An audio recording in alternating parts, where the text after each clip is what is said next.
రాష్ట్ర ప్రభుత్వ నిర్లక్ష్యం వల్ల వడ్ల కొనుగోలులో అవకతవకల వల్ల ఇవాళ ఒక రైతును ఈ ప్రభుత్వం తీసుకున్నది. ముఖ్యంగా నారాయణరావుపేట గ్రామంలో కనకయ్య అనే ఒక మంచి రైతు నిన్న రాత్రి గుడితో ఆయన మరణించడం జరిగింది. తాను పండించిన వడ్లు దాదాపు 45 రోజుల పాటు మార్కెట్ యార్డ్ లో ఎవరూ కొనక విపరీతంగా ఆలస్యం జరిగింది. చివరికి వర్షం పడి వడ్లన్నీ కూడా తడిచిపోయిన పరిస్థితి.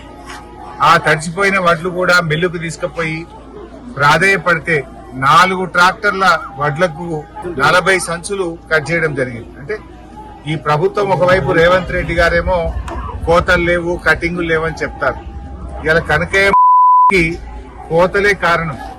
45 రోజులు వడ్లు కొనకపోవడం, వర్షం పడి వడ్లు తడిచిపోవడం, తడిచిన వడ్లను తీసుకువెళ్తే కాళ్ళ వేళ్ళ పడితే 4 ట్రాక్టర్లకు గాను 40 సంచుల వడ్లు కట్ చేయడం అనేది ఆయన మనసుకు బాగా ఆందోళన కలిగింది. నిన్న సాయంత్రం కూడా తోటి రైతులతోని, తోటి కుటుంబ సభ్యులతోని 40 సంచులున్నాయి, వడ్లు కట్ చేసిండ్రు, వడ్లు కోత పెట్టిండ్రు అని చెప్పి తల్లడిల్లిండు, చాలా బాధపడ్డాడు, తన ఆవేదన వ్యక్తం చేసిండు. ఆ ఆవేదనతోనే రాత్రి 10-10:30 వరకు తన బాధను అందరితో పంచుకుంటూ వెళ్లి పడుకుంటే ఆ నిద్రలోనే, ఆ టెన్షన్ లోనే ఇవాళ ఆయన మరణించడం జరిగింది. ఇవాళ ప్రభుత్వం చాలా దారుణంగా వ్యవహరిస్తా ఉంది. అసలు కోతలు లేకుండా ఎక్కడ వడ్లు కొనే పరిస్థితే లేదు. ఈ రాష్ట్రంలో ఏ జిల్లా చూసినా, ఏ తాలూకా చూసినా, ఏ మిల్లు చూసినా, ఏ సెంటర్ చూసినా ప్రతి క్వింటాల్ కు మరి 4 కిలోలు 5 కిలోలు తరుగు పెట్టి ఇలా రైతుల ఉసురు పోసుకుంటా ఉన్నారు. ఇలా హైదరాబాద్ లో కూర్చొని 90% వడ్లు కొన్నాం, 80% వడ్లు కొన్నాం అంటున్నారు. ఇలా ఏ ఊర్లో చూసినా కూడా ఇంకా 40% 30% వడ్లు ఇంకా పెండింగే ఉన్నాయి. ప్రతి ఊర్లో 20-30 లారీలు వడ్లు ఇంకా అక్కడే పెండింగ్ ఉన్నాయి. ఒకవైపు వర్షాలు పడతా ఉన్నాయి, లారీలు వచ్చే పరిస్థితి లేదు. పోయిన ట్రాక్టర్లు, లారీలు రోజుల తరబడి మిల్లుల ముంగట, గోడౌన్ల ముంగట లారీలు వెయిటింగ్ లో ఉండి మరి దించుకోవడంలో విపరీతమైనటువంటి ఆలస్యం జరుగుతా ఉంది.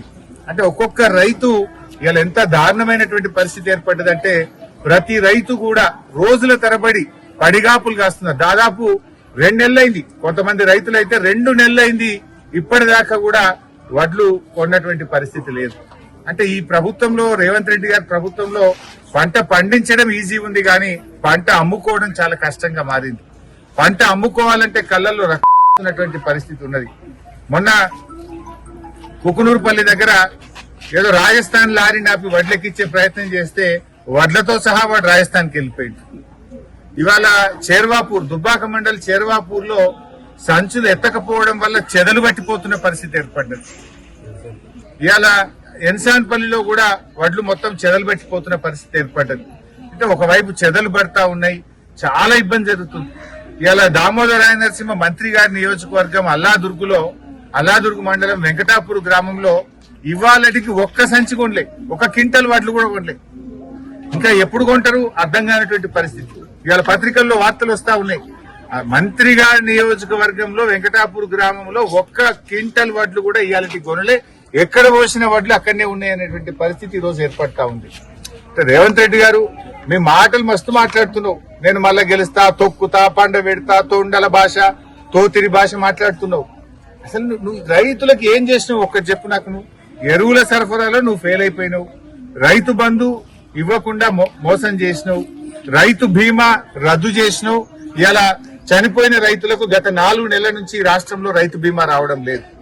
రైతు బంధు నువ్వు 45 రోజులు వేస్తాను, ఇవాళకి రైతు బంధు పడ్డ పరిస్థితి లేదు, ఎరువులు దొరికే పరిస్థితి లేదు. మరి అదే విధంగా వడ్లు కొంటున్నావా, మక్కలు కొంటున్నావా అంటే ఇప్పటికీ ఎక్కడి వడ్లు, ఎక్కడి మక్కలు, ఎక్కడనే ఇంకా నెలల తరబడి ఇలా ఉన్నటువంటి పరిస్థితి ఉన్నది. నువ్వేమో ఊరేగుతా ఉన్నావు, నీ అధికారులు, నీ మంత్రులు ఎవరు పట్టించుకున్నటువంటి పరిస్థితి లేదు. ఇలా మా కనకయ్య మరణం ఇది ప్రభుత్వ నిర్లక్ష్యం వల్ల, కోతలు పెట్టడం వల్ల 36 సంచుల వడ్లు ఒక్క రైతుకు కోత పెడితే తాను ఎంతో కష్టపడి పండించిన పంట ఇలా కోత పెట్టిందనేటువంటి ఆవేదనలో నిన్న రాత్రి ఆయన మరణించడం జరిగింది. ప్రభుత్వం, కలెక్టర్ గారు వెంటనే కనకయ్య కుటుంబాన్ని ఆదుకోవాలని చెప్పి మేము ఈ సందర్భంగా ప్రభుత్వాన్ని డిమాండ్ చేస్తా ఉన్నాం. రేవంత్ రెడ్డి గారు మాటలు కట్టిపెట్టు, ఇప్పటికైనా రైతాంగం యొక్క వడ్లు ఇంకా కల్లాల్లోనే ఉన్నాయి. ఒకవైపు వాతావరణ శాఖ వర్షాలు పడితే హెచ్చరిస్తా ఉంది. వెంటనే యుద్ధ ప్రాతిపదికన కోతలు లేకుండా వడ్లు తక్షణమే కొనుగోలు చేయాలని చెప్పి ప్రభుత్వాన్ని డిమాండ్ చేస్తుంది.